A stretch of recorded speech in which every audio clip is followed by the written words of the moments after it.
Hi guys! Welcome again to another vlog. So, ayan guys, kapag may time talaga yung asawa ko is pinagluluto niya ako ng babaunin ko sa work. So, ayan yung niluto niya guys. Tapos, binigyan din niya ako ng mangga kasi alam niya kasing favorite ko din yung mangga. Tapos, may alamang din siyang binigay sa akin.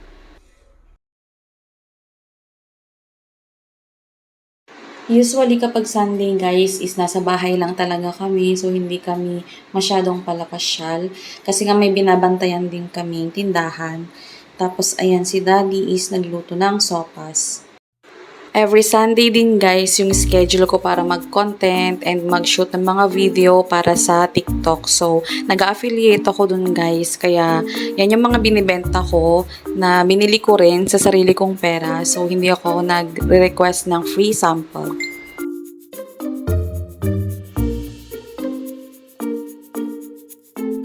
So kapag ka may time talaga ako guys is nag-extra income ako. Yung kaya ko lang naman talagang gawin kasi alam nyo na guys, ang mahal na ng mga bilihin ngayon and napaka-importanteng may extra income tayo and pera. Routine ko na talaga yan na maligo muna ako before ako gumawa ng content. And yan minsan yung nagpapagising sa akin and mas lalo akong ginaganahang mag-shoot. And hindi rin talaga mawawala yung skincare after maligo. Hanggat maaari guys is mumurahin lang talaga yung gusto kong skincare, yung affordable lang talaga. And sakto naman itong Lux Organics is pasok na pasok sa budget ko and at the same time naman is hiyang siya ng skin ko.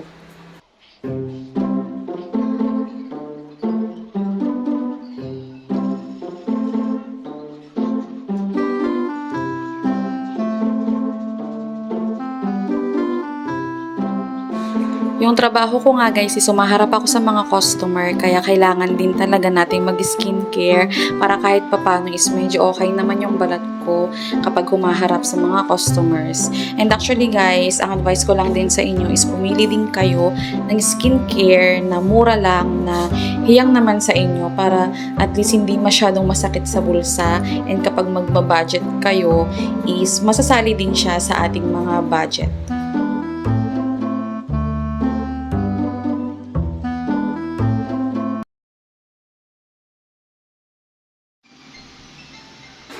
Napansin ko nga na hindi okay yung pakiramdam ng anak ko kanina and ayun nga may sinat siya kaya pinainom ko ng gamot and hinayaan ko muna siyang matulog and mag-nap para kahit papano is paggising niya medyo okay yung pakiramdam niya.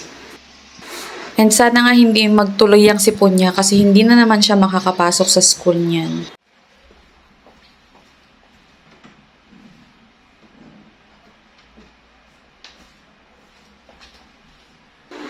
Bago ako mag-content sinayos ko muna yung mga natupi ko kagabi. So, nilagay ko muna sa mga drawers namin, sa mga lagayan ng mga damit. Kasi, ayoko din talaga nakatambak yan dyan kasi baka magulo lang din kapag mamimili sila ng mga damit nila.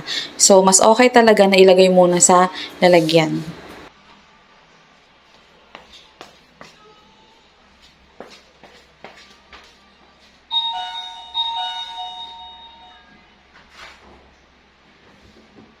So, ang setup namin ni Daddy ay pag Saturday maglalabas siya, tapos Saturday night magtutupi naman ako ng mga damit and medyo maglilinis-linis ako konti dito sa bahay.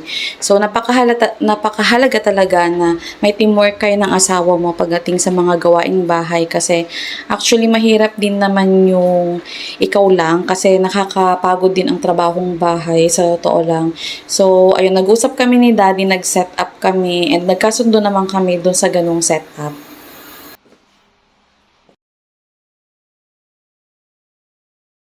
So, ayan guys, nakalimutan ko nga kagabing sulat na magkakasunod-sunod na i-film ko. So, before ako nag-film, sinulat ko muna yung mga product na magkaka-schedule. So, ayan, sulat-sulat muna ako guys. So, minsan talaga, kailangan natin ng time management. So, yan dapat i-schedule ko kagabi, pero okay lang, siningit ko na lang din siya ngayon.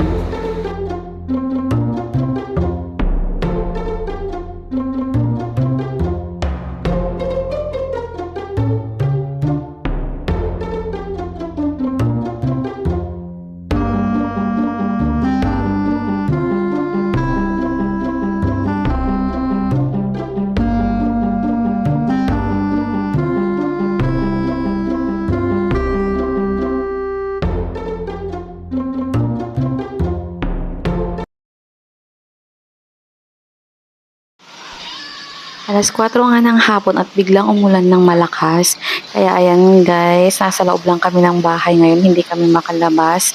Pero okay lang guys kasi lumamig naman yung panahon. Kaninang tanghali kasi sobrang init. And then yan yung natapos kong film kanina sa pag-affiliate ko. And ngayon naman guys, is nanonood ako ng mga vlog, yung mga favorite vlogger ko. Pinapanood ko yung mga videos nila every Sunday afternoon. So yan yung pinaka-unwind ko guys and pinaka-relax na time ko.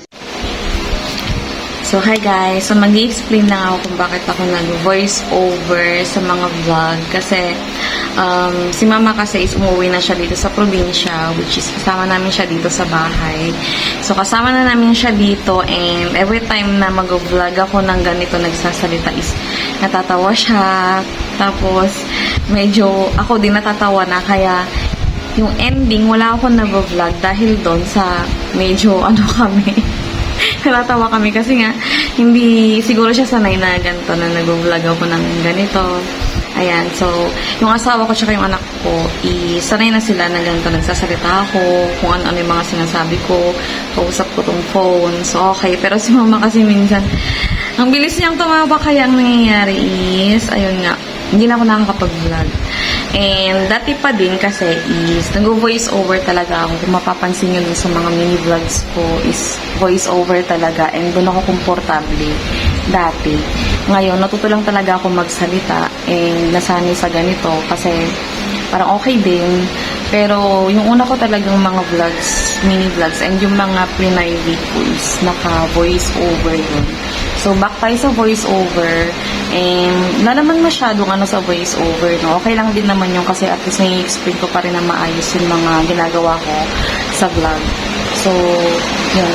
So, ngayon guys, is, ayan, ang lakas ng ulan. Kung maririnig nyo, sobrang lakas ng ulan ngayon. So, isa pa yun, kapag kaganitong vlog na nagsasalita ako, is, baka hindi nyo ako marinig. So, ayun guys, wala akong kasama ngayon dito sa bahay. Ay, kasama ko pala si Aiden, tulog siya. And yung asawa ko na lumabas lang may binili sa labas. And si mama is umattend ng kasal. So, nakakapagsalita ako ngayon sa camera. Pero sana may enjoy nyo pa rin kahit nag-voice over ako. At least, nakakapagkwento pa rin naman ako sa inyo guys.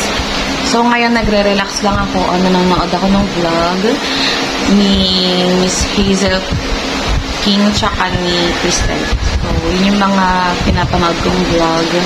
And may iba pang mga vlogger, pinapanood ko din sila. So, parang inspiration din, gano'n. And nga pala, hindi ko na masyadong na-uploadan yung isa kong YouTube channel. Parang ito yung madalas kong na-uploadan. And dito kasi ako nag-enjoy. Kaya, hindi ko pa alam kung kailan ako makakapag-film dun sa isa kong YouTube channel.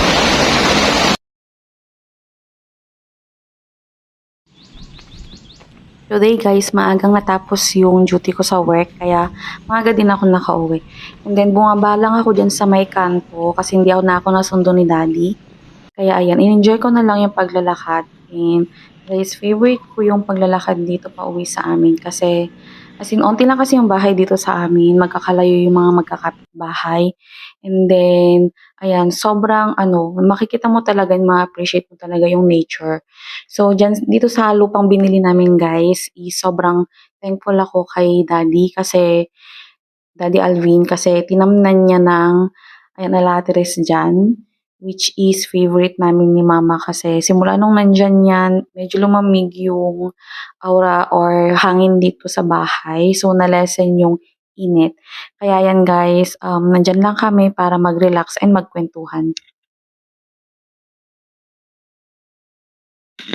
So guys, galing din kami sa tindahan niyan. So may mga tiyanggi kasi doon sa gilid-gilid and bumili kami ng mga murang slipper. So matagal ko na kasing balak bilhan ng tsinelas si Aiden na gagamitin niya dito sa loob ng bahay. Ayaw niya kasi yung mga may fur-fur na gamit dito sa bahay. So pati si Daddy bumili din. So yan, magluluto muna si Daddy. So ayan yung nabili naming slipper ni Daddy. So tag-isa sila ni Aiden.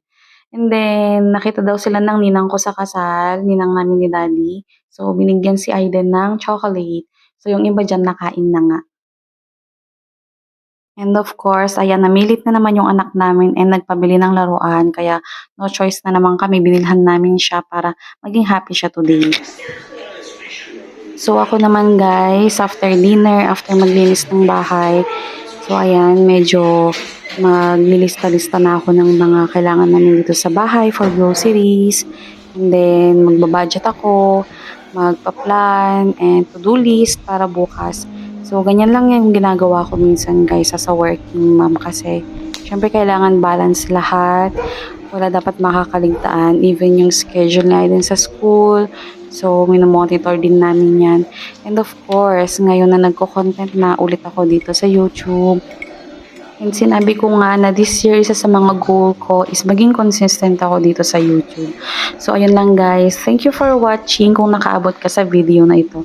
See you on my next one. Bye! Please subscribe!